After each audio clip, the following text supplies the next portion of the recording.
요즘 사람들이 위기라는 말을 자주 합니다. 안보 위기다, 경제 위기다, 금융 위기다, 뭐 가정의 위기다 이런 말들을 자주 합니다. 심지어는 이제 교회의 위기다라고도 말을 합니다. 위기라는 말을 들으면 어떻습니까? 사람들이 불안해합니다. 동요가 일어납니다. 그래서 이런 사람들이 불안한 심리를 이용하는 사람들이 있어요. 그게 누구냐면 점쟁이들입니다. 점집에 가면, 전 가본 적은 없지만, 점집에 가면 점을 치시는 분들이 좋은 얘기 절대 하지 않습니다. 아무 일도 없으니까 그냥 돌아가세요. 앞으로 일이 형통할 것입니다. 그냥 가세요. 이런 말 하지 않습니다. 전부 다 무슨 얘기 하죠? 앞날에 뭔가 불안한 기운이 있다. 3월에 강시성을 만나는 사람을 조심해라. 뭐 이런 이야기를 합니다. 왜 그럴까요? 불안한 심리를 이용해서 자신들이 뭔가를 얻어내고자 하는 거죠. 사람들은 앞에 뭔가 있다고 하면 불안해합니다. 그리고 그 불안이 해소되기를 원해요. 오늘날 한국 교회의 위기라고 말을 합니다. 근데 위기라고 말을 하면 사람들이 이제 불안해하겠죠. 그래서 제가 위기라고 말하는 것에 대해서 굉장히 조심스럽긴 합니다. 하지만 한국 교회가 위기라고 말할 수밖에 없는 현실임을 또한 부인할 수는 없습니다. 한국교회 직면한 상황들이 매우 어렵습니다. 성도들의 수는 점점점 해마다 줄어들고 있습니다. 교회의 모임의 횟수도 점점 줄어들고 있고 성도들뿐만 아니라 예배의 시간도 점점 줄어들고 있고 정말 중요한 것은 청년들과 주일학교의 아이들이 현격하게 줄어들고 있다는 것이죠. 그리고 기독교에 대한 호감도는 굉장히 떨어져 있고 젊은이들이 교회에 대한 반감은 점점 커져가고 있습니다. 이것을 보면 한국교회 앞으로 10년, 20년 뒤에 어떤 모습이 될까 우리는 장담할 수 없는 그런 현실에 놓여 있는 것은 사실입니다. 우리 나라와의 교회의 현실과 다른 상황이 된 교회가 있어요. 필리핀에 있는 정준 선교사님 교회입니다. 이번 주에 카톡을 받았는데요. 부흥이 일어났습니다. 주일학교 300명 모입니다. 장년들이 80명에서 100명이 모입니다. 화재 일어났습니다. 마을에 우리가 잘 아는 것처럼 태풍이 불어서 가옥들이 다 날아갔습니다. 그때마다 어떻게 했습니까? 교회가 사람들을 찾아갔습니다. 가난한 사람들에게 먹을 것을 나눠줬습니다. 그 필리핀 빈민촌에 살아가는 아이들이 교회로 몰려들기 시작했습니다. 뭐 배고픔 때문에 찾아왔을 수도 있습니다. 하지만 그렇게 찾아오면서 그들이 무엇을 알아갑니까? 하나님의 사랑을 알아가는 것이죠. 이 일은 그런데 실은 뭐 필리핀의 이야기가 아니라 한 3, 40년 전에 우리나라의 이야기이기도 합니다. 그리고 한국 교회는 1907년에 있었던 평양 대부흥운동부터 시작해서 엄청난 부흥이 일어났고 세계 교회가 놀랄만한 성령의 역사와 교회의 부흥을 맛봤던 교회입니다. 그래서 세계 교회가 한국 교회를 주목했어요. 그리고 앞으로의 이 세계 교회를 이끌어갈 나라는 어디냐? 주저하지 않고 한국이라고 얘기했습니다. 왜? 한국 교회는 성령의 역사가 있고 하나님께서 교회에 부흥을 주셨거든요. 그런데 불과 몇 년 지나지 않아서 한국 교회는 점점점 쇠락의 길을 걷고 있습니다. 이제 10년, 20년 뒤에 한국 교회가 어떻게 될까 걱정할 수밖에 없는 아주 불안한 상황을 우리는 맞이하게 됐습니다. 왜 이렇게 됐을까요? 무엇이 문제일까요? 저는 뭐 여러 가지 이유를 댈 수 있지만 저는 한 가지 이유라고 생각합니다. 교회가 교회답지 못했기 때문입니다. 교회가 교회답지 못했기 때문에 사람들에게 손가락질을 당한 것이고 많은 사람들이 교회를 떠난 것이죠. 교회가 세속화되고 변질되었습니다. 우리 부인하지 않습니다. 우리 기성세대, 우리 부모님 세대, 우리에게 책임감이 있어요. 사명감이 있어요. 그것이 무엇인지 아십니까? 다시 바른 교회를 세워서 우리의 다음 세대들에게 그 교회를 물려주는 것입니다. 그것이 우리가 가져야 될 사명입니다. 다시 교회다운 교회를 세우고 그 교회를 우리의 다음 세대들에게 물려주어야만 한국 교회에는 희망이 있는 것이죠. 그래서 저는 오늘부터 고린도 교회에 하신 하나님의 말씀에 대해서 함께 듣고자 합니다. 고린도 교회가 이상적인 교회고 완벽한 교회였기 때문이냐? 그렇지 않습니다. 고린도 교회는 초대교회에 나온 교회 중에 가장 문제가 많았던 교회가 고린도 교회입니다. 우리 오늘날의 한국 교회처럼. 그런데 하나님은 그 교회를 향해서 끊임없이 말씀하고 계십니다. 왜 말씀하셨을까요? 그 교회가 하나님이 세우셨던 본래의 교회로 변화되길 기대하셨기 때문에 바울을 통해서 계속해서 말씀하셨습니다. 오늘 우리는 그래서 그 음성을 들어야 됩니다. 그리고 그 음성을 듣고 순종하는 삶을 살아야겠죠. 그래야 우리는 교회다운 교회로 다시 세워질 수 있는 줄 믿습니다. 주 안에 사랑하는 여러분, 우리에겐 사명이 있습니다. 다시 교회다운 교회를 세우는 것이죠. 그래서 오늘부터 우리가 고린도 교회를 통해서 우리가 어떻게 교회를 세워나가야 될 것인지, 어떻게 우리가 변화를 가져가야 될 것인지 말씀을 통해서 살펴보도록 하겠습니다. 고린도 전서를 우리가 배우기 전에 먼저 알아야 될 배경적인 지식들이 있습니다. 아주 중요합니다. 헬라가 세상을 통치하다가 로마가 다시 헬라를 무너뜨리고 세상을 통치합니다. 그리고 이 고린도라는 지역은 그리스의 남부 지역에 속해 있고, 이 남부 지역을 로마는 아가야 지역으로 불렀고, 북부 지역을 이제 그리스 북부 지역을 마게도니아 지역이라고 불렀습니다. 그리고 이 고린도라는 도시는 이 남부 아가야의 수도였습니다. 중요한 도시였다는 것이죠. 그리고 두 개의 항구가 있었어요. 레기움과 우리가 성경 사도행전에 보면 겐그리아라는 곳이 나오는데, 겐그리아라는 항구가 있었어요. 그만큼 항구가 있었다는 것은, 두 개의 큰 항구가 있었다는 것은 상업적으로 발달된 도시였다는 것이죠. 많은 사람들이 왕래했고, 많은 돈이 거래되었고, 많은 물품이 교역되었던 것이 바로 이 고린도입니다. 그래서 그 당시에 무려 60만의 인구가 살았던 가장 큰 도시로 알려져 있습니다. 그리고 세계에서 가장 큰 시장이 형성되었던 곳이 고린도이기도 합니다. 그만큼 어떻겠습니까? 물질적으로 풍부했던 곳이 고린도였습니다. 두 개의 항구가 있었던 만큼 이들은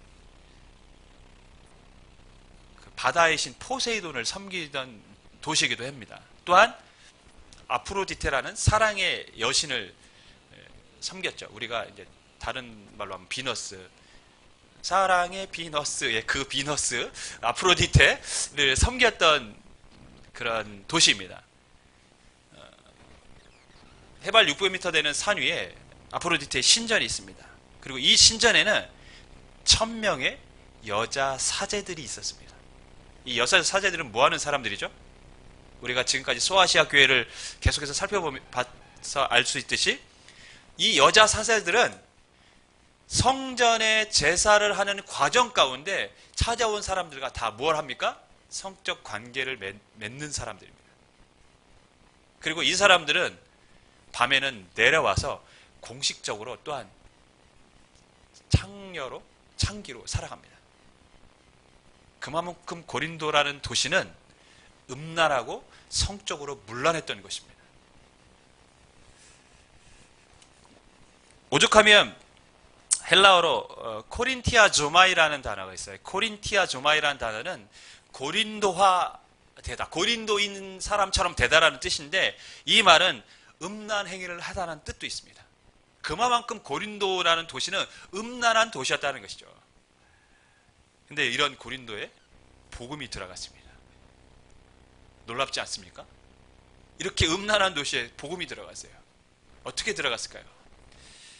사도 바울이 처음에 고린도에 갔을 때 원래 일행이 있었지만, 그 일행은 실라와 디모데는 데살로니가에 남겨져 있고, 먼저 양해의 말씀을 구하며 여러 많은 도시들과 이름들이 나와서 여러분이 헷갈릴 수 있을 거라는 것에 대해서 먼저 양해의 말씀을 드립니다. 하지만 그런 도시들과 사람들의 이름은 잊으셔도 됩니다. 아, 누구랑 갔다 그랬지? 어떤 도시에 전혀 중요하지 않습니다. 바울의 행적만 따라가시면 됩니다. 데살로니가에 실라와 디모데가 남겨져 있었습니다. 바울 혼자 고린도에 갔어요. 혼자 고린도에 갔기 때문에 바울은 뭘 걱정해야 됩니까? 먹고 사는 그 문제가 있었어요. 복음을 전하게 되는데 누군가의 도움이 없이는 복음을 전할 수 없잖아요. 그러니까 혼자 숙식을 해결해야 되는 그런 문제가 있었기 때문에 바울이 가게를 찾아갑니다. 아볼로와 브리스길라가 하는 천막을 만드는 가게를 찾아갑니다. 왜냐하면 바울에게는 천막을 만드는 기술이 있었거든요. 그 천막을 만드는 그 가게에 가서 일을 합니다. 거기서 돈을 받고 숙식을 하고 평일에는 일을 하고 안식일에는 회당에 가서 복음을 전하는, 말씀을 전하는 일을 계속했습니다. 여러분, 바울이 일하면서 지금 선교 사역을 하고 있습니다. 어떻게 생각하십니까? 선교 사역의 모델로 지금 우리에게 제시되고 있는 것일까요? 그렇지 않습니다.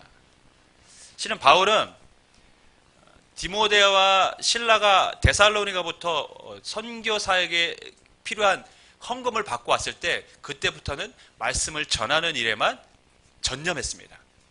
단지 바울은 지금의 상황이 어쩔 수 없는 불가피한 상황이었기 때문에 일을 하면서 말씀을 전했던 것이죠. 우리가 여기서 뭘 알 수 있냐면 일을 하면서 말씀을 전하는 사역이 바람직한 사역이 아니라 말씀을 전하는 사람은 말씀을 전하는 사역에 전념해야 되는 것이 옳다라는 것입니다. 그런데 안타깝게도 오늘날 한국교회에도 많은 목사님들이 직업을 갖고 계신 분들이 있어요. 어떤 분들이 직업을 가지셨을까요? 다 교회가 작은 교회 목사님들이십니다.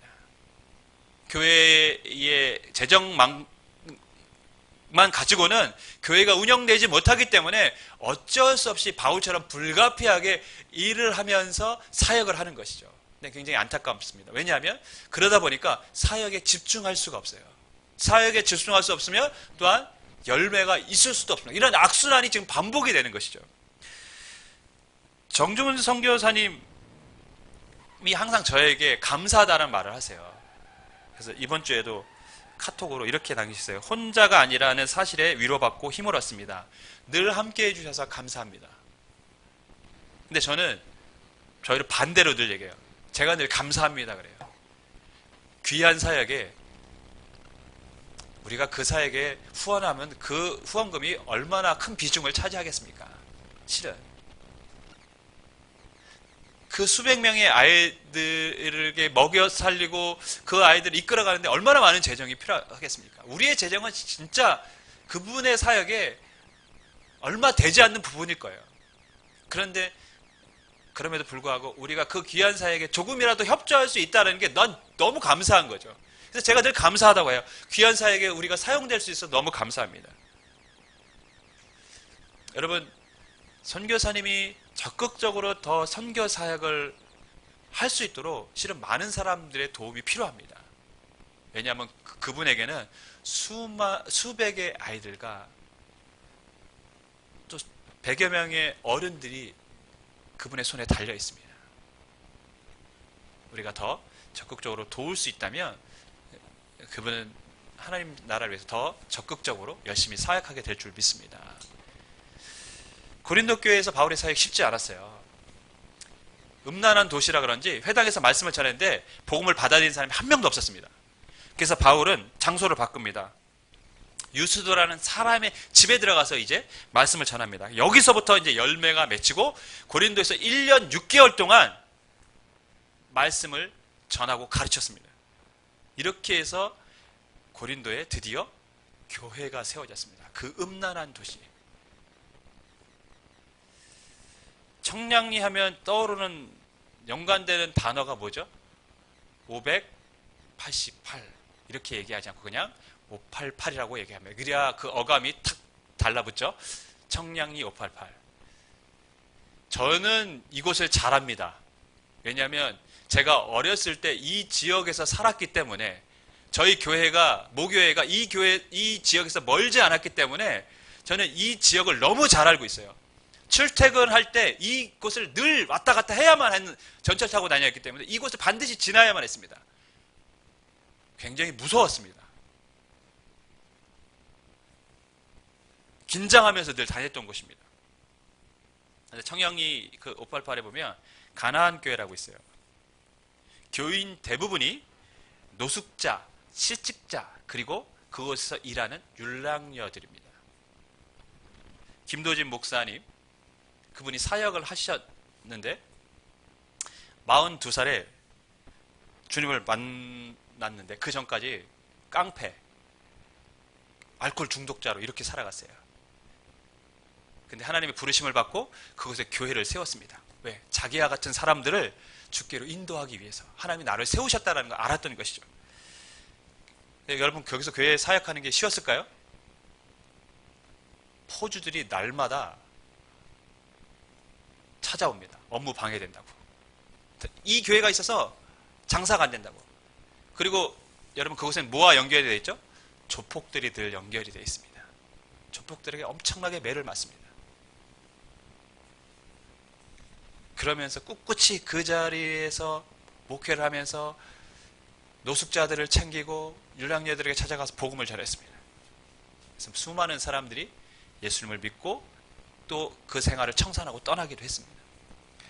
저는요, 그분의 이야기를 들으면서 나라면 절대 못했을 것 같다는 생각이 들어요. 왜냐하면 조폭한테 맞으면 저는 견디지 못했을 것 같아요. 그러면서 그분이니까 견딜 수 있었겠구나. 본인이 그런 삶을 살았기 때문에 아마 맷집이 상당하셨을 것이다. 그러면서 느낀 게 뭔지 아십니까? 왜 하나님은 그분을 거기에 보내셨을까? 그분만이 그 사역을 할 수 있거든요. 그분만이 그곳에서 실직자들, 노숙자들, 율랑녀들, 불량배들에게 복음을 전할 수 있는 분은 그분밖에 없거든요. 하나님은 그 사람들도 사랑하셨던 것이죠. 그래서 그러한 삶을 살던 사람을 변화시켜서 목사로 세우시고 그곳에 복음을 전하시도록 그분을 거기로 부르신 줄 믿습니다. 하나님의 사랑이죠. 그들도 사랑하신 것입니다. 여러분, 하나님은 왜 바울을 음란한 도시 고린도로 보내셨을까요? 고린도의 영혼을 사랑하셨기 때문입니다. 고린도의 영혼을 사랑하셔서 그들도 하나님의 자녀가 되기를 원하셨기 때문에 하나님은 바울을 고린도로 보내셔서 그들에게 복음을 전하게 하시고 그곳에 교회를 세우게 하여 주신 줄 믿습니다. 주 안에 사랑하는 여러분, 음란했던 고린도에 그 영혼을 사랑하셔서 하나님은 바울을 그곳에 보내셨습니다. 타락하고 성적으로 문란했던 그 588이라는 곳에 하나님은 한 분의 목사님을 보내셔서 그곳에 복음을 전하게 하셨습니다. 필리핀의 빈민촌에 가난하고 헐벗고 소망 없이 살아가는 사람들을 위해서 하나님은 한 선교사님을 통해서 복음을 전하게 해 주셨습니다. 하나님이 그들도 사랑하셨기 때문인 줄 믿습니다. 주 안에 사랑하는 여러분, 우리도 그 사랑을 받은 줄 믿습니다. 실은 우리가 하나님 앞에 자랑할 것이 없어요. 우리가 내세울 게 없습니다. 동일한 사랑을 받았고 동일한 은혜를 받은 줄 믿습니다. 오늘 우리가 이건 고린도의 본문을 우리가 이제 살펴보도록 하겠습니다. 이 배경이었어요. 지금까지 1절 우리 같이 읽도록 하겠습니다. 시작.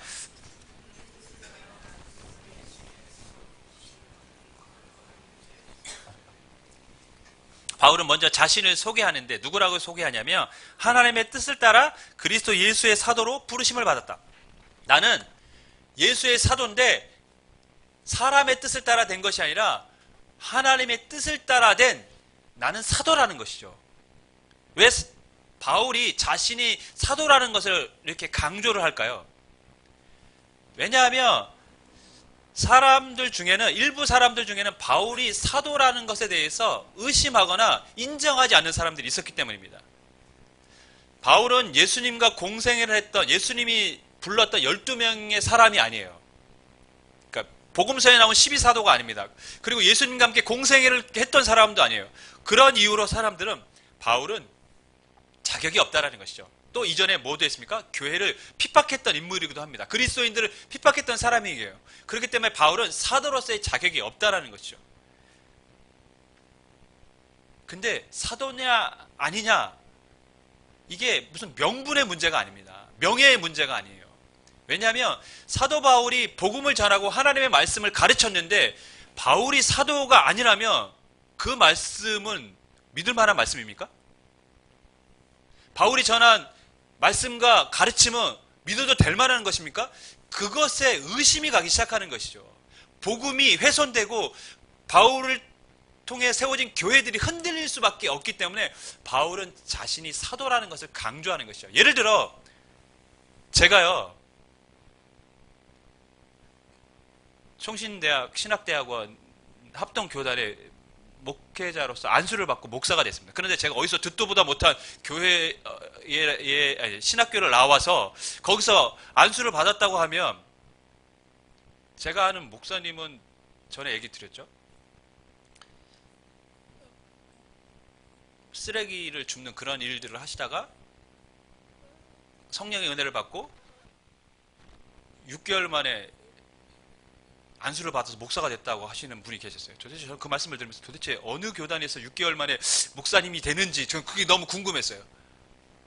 여러분, 근데 그렇게 목사님이 딱 되면, 만약에 여러분이 제가 그러한 목사라고 생각되면 제가 전하는 말씀을 신뢰하기가 쉽지가 않죠. 저분은 목사님 맞아? 도대체 어디서 신학을 한 거야? 어느 교단이래? 저희 교회가 처음 개척교회를 시작할 때 일입니다. 이 4층에 행정을 보시는 분이, 여자분이 계신데 교회를, 다른 교회를 다니세요. 그러면서 저한테 물어봐서 정중하게 찾아요. 목사님, 혹시 목사님 어느 교단이세요? 왜냐면 저희가 하나 성문교회만 있지 어디 교단이 안 써 있거든요. 혹시 이단 아니세요? 이러더라고요. 아, 저희요? 대한예수교 장로회 합동 측이에요. 여러분, 의심을 하기 시작하면 이렇게 바울이 전한 복음은 사람들에게 온전한 하나님의 말씀으로 들려지지 않는 것이죠. 그래서 바울은 내가 하나님의 사도로 부름을 받았다는 것이죠. 하나님이 택하셔서 내가 사도가 돼야 돼. 실제로 다메섹으로 가는 도중에 바울이 주님을 만나고 주님께서 직접 바울을 이방인의 사도로 세우셨습니다. 바울의 말이 맞습니다. 그래서 바울은 자신의 사도성을 굉장히 강조하는 것이죠. 4절 말씀 보겠습니다. 4절 우리 같이 읽습니다. 시작.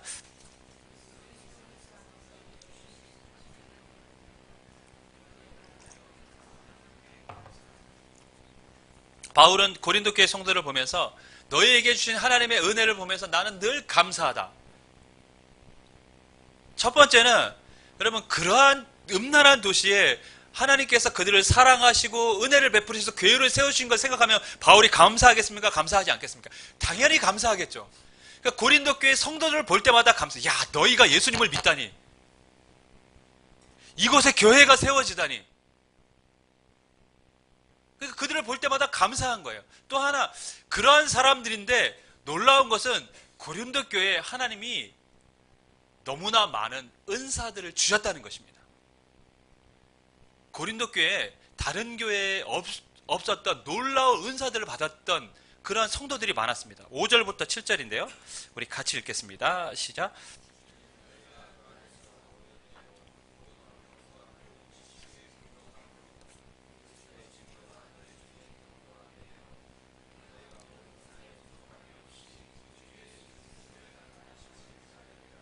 고린도전서 12장에 보면 은사에 대해서 계속 열거합니다. 무슨 지식, 지혜, 방언, 병고침, 예언, 이런 은사들이 막 열거되어 있어요. 고린도 교회 성도들은 놀라운 은사들을 받았어요. 아마도 그런 음란한 문화권에서 살아가던 사람들이었기 때문에 영적으로 더 뭐가 있습니까? 강력한 싸움이 그 안에 벌어졌겠죠. 그래서 하나님은 그들에게 하나님을 알려주시기 위해서 많은 은사들을 주셨던 것으로 보여집니다. 그래서 보면 6절을 보면 그리스도의 증거가 너희 중에 견고하게 되어 그들의 믿음을 더 굳건하게 하도록 하기 위해서 그들에게 많은 은사를 주셨습니다. 그래서 오늘 여기서 성경을 보면 모든 언변이라고 되어 있는데 이 언변은 방언을 지칭하는 것으로 성경학자들은 해석합니다. 언어라는 게 참 신기하죠. 세상에 수많은 언어들이 있습니다. 저희도 이런 언어를 지금 사용하고 있죠. 아프리카의 소수민족도 자신들만이 사용하는 언어가 있어요. 글은 없어도 언어는 있습니다. 무슨 말인지 아시죠? 저희가 세종대왕이 한글을 만들기 전까지도 저희는 글이 없었어요. 근데 지금 하는 말로는 다 사람들이 대화를 하고 사용하세요. 글만 없었을 뿐이죠. 언어는 있었다는 것이죠. 근데 신기하지 않습니까? 언어는 도대체 언제부터 있었던 것일까요? 사람들은 이 언어를 언제부터 사용했을까요? 이 언어를 언제 어떤 형식으로 형성이 되었고 사람들은 쓰기 시작했을까요? 궁금하지 않으십니까? 이렇게 세계의 수많은 다양한 사람들이 각자 자신의 언어들을 갖고 있고 그 말을 사용하고 있습니다. 언제부터일까요? 창세기 11장에 답이 나오죠. 바벨탑 사건 이후로 하나님이 사람들의 언어를 혼잡케 하여 주셨습니다. 왜냐하면 같은 언어를 쓰니까 하는 짓이 뭡니까? 죄만 저지릅니다. 죄만 저지르니까 하나님이 어느 날 너희들은 흩어져 살아야겠다. 그래서 언어들을 다 각자 나눠주셨어요. 근데 어느 날 야! 밥 먹어 했는데 못 알아듣는 거예요. 딴 말 하는 거예요. 그래서 자신들의 언어를 가진 사람들끼리 다 흩어져 나간 것이죠. 그래서 사람이 그때부터 세상에 흩어져 나갔다고 성경은 말씀하고 있습니다. 여러분, 그런데 하나님이 방언이라는 것을 주셔서 다시 사람들의 언어를 통해 불러들이고 있습니다. 처음에는 언어를 혼잡케 해주셔서 흩어버리셨다면 이제는 각자 다른 나라 사람들이 많이 섞여 사는 곳이었는데 하나님은 이 방언이라는 것을 통해서 서로 언어가 될 수 있도록 소통할 수 있도록 만들어주신 것이에요. 복음 안에서 흩어졌던 사람들이 복음 안에서 다시 하나 될 수 있도록 하나님은 그들에게 방언을 주신 것입니다. 제가 어렸을 때 이런 친구가 있었어요. 사람들이 저희 때는 그런 게 좀 많았어요. 중고등 학생들도 방언을 받은 아이들이 많았고 그런 일들이 있었기 때문에 저희 친구가 그 아이를 보면서 그 친구들을 보면서 저게 뭐야? 이러는 거예요. 그래서 방언이라는 것을 알게 되면서 야 나도 좀 받았으면 좋겠다. 하나님이 방언을 주신다면. 근데 그 친구가 진짜 기도하면서 받았어요. 그 친구의 믿음이 어떻게 됐을까요? 견고해 당연히 적겠죠. 청년 사역을 하면서 제가 기도회를 하면서 청년들이 방언을 많이 받았습니다. 또 수련을 통해서 방언을 많이 받기도 했어요. 그러면 그 아이들이 달라집니다. 뭐가 달라집니까? 확신을 갖기 시작합니다. 그때까지만 해도 교회를 다니면서도 긴가민가 내가 이거 믿는 게 맞는 거야 틀린 거야 이러다가 이 아이들이 방언을 딱 경험하고 나면 하나님의 살아계심을 경험했기 때문에 믿음의 자리로 한 걸음 더 깊게 나아갑니다. 하나님이 은사를 주신 데는 목적이 있어요. 무엇입니까? 우리의 믿음을 견고하게 해 주시기 위함입니다. 여러분에게도 그런 하나님의 은사가 있기를 주님을 간절히 축원하겠습니다. 기도하십시오. 기도하는 자에게 하나님은 은사를 주실 줄 믿습니다. 그런데 고린도 교인들은 이 은사에 대한 오해가 있었어요. 교만해지기 시작했습니다. 내가 받은 은사가 더 좋은 은사라는 것이죠. 야, 방언 아무것도 아니야. 통역하는 사람이 없으면 방언이 뭔 의미가 있겠냐? 야, 사람이 병 고치는 게 최고지. 병 고침. 그런 능력을 행해야지. 이렇게 사람들이 자신들의 은사를 주장하고 그것이 더 좋다고 자꾸 얘기를 하는 거예요. 그러면서 파가 갈라지기 시작합니다. 교회가 분열이 있기 시작했어요. 그게 고린도 교회에 있었습니다. 그런데 바울은 고린도 교회에 은사를 주신 목적이 있다고 우리에게 알려주고 있습니다. 8절 말씀 우리 같이 읽습니다. 시작.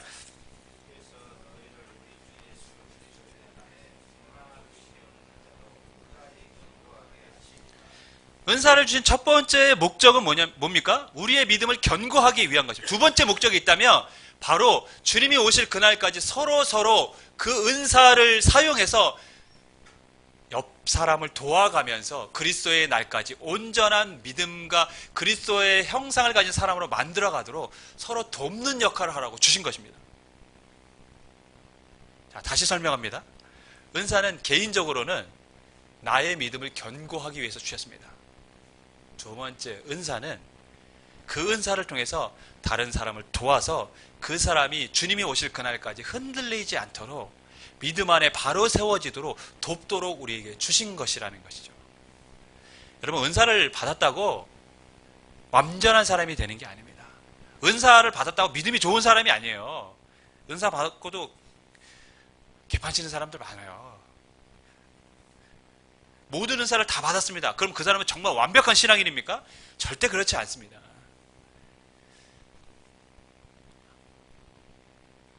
온전하고 하나님이 원하시는 신앙이란 은사를 많이 받은 신앙인이 아니라 그리스도의 형상을 닮아가는 주님을 닮은 신앙인인 줄 믿습니다. 그것이 하나님이 기뻐하시는 신앙인이에요. 여러분, 우리는 한 교회를 섬기고 있습니다. 여러분에게 주신 하나님의 은사들이 있을 것이고 또한 앞으로 있을 것일 줄 믿습니다. 하나님은 그 은사를 통해서 여러분의 믿음을 견고하게 해 주실 것입니다. 뿐만 아니라 그것을 사용해서 각자 그 어려운 부분들을, 부족한 부분들을 채워가며 온전한 모습으로 교회를, 각 성도를 세워가기를 원하고 계신 줄 믿습니다. 주 안에 사랑하는 여러분, 고린도 교회의 성도들이 하나님의 백성이 될 거라, 고린도의 사람들이 하나님의 백성이 될 수 있을 거라고 누가 생각이나 했겠습니까? 그런 음란한 도시에 살던 사람들이. 하지만 하나님은 바울을 보내셨고 그들을 하나님의 교회로 불러주셨습니다. 뿐만 아니라 많은 은사를 통해서 그들의 믿음을 견고하게 해주셨고 서로 도와가며 그리스도의 형상을 닮아가는 온전한 신앙인으로 하나님이 그들을 변화시키길 원하셨습니다. 주 안에 사랑하는 여러분, 교회는 어떤 곳이어야 합니까? 하나님의 은혜와 사랑으로 충만한 곳이어야 되는 줄 믿습니다. 또한 주님이 주시는 은사로 서로 세우고 서로 격려하고 그래서 하나님이 기뻐하시는 온전한 신앙으로 함께 세워갈 수 있도록 도와주는 곳이 교회가 되어야 될 줄 믿습니다. 아우, 저런 사람은 교회 나오면 안 돼, 이런 말 하면 안 돼요. 그거는 다 들어야 될 말이에요. 실은 저부터 시작해서 저런 사람은 교회 나오면 안 돼, 저희가 들어야 될 이거. 여러분이, 우리는 실은 하나님 앞에 설 자격이 다 없는 사람들이거든요. 하나님은 우리를 다 은혜로 사랑으로 불러주셨을 뿐입니다. 저런 사람은 교회 나오면 안 돼가 아니라, 하나님이 저런 사람을 위해서 나에게 은사를 주셨구나, 이러한 마음으로 그 사람을 섬겨야 될 줄 믿습니다. 그러면 교회가 분열되는 것이 아니라 하나님이 원하시는 교회로 세워질 줄 믿습니다. 우리 교회가 그런 교회가 되기를 주님의 이름으로 간절히 축원하겠습니다. 기도하겠습니다.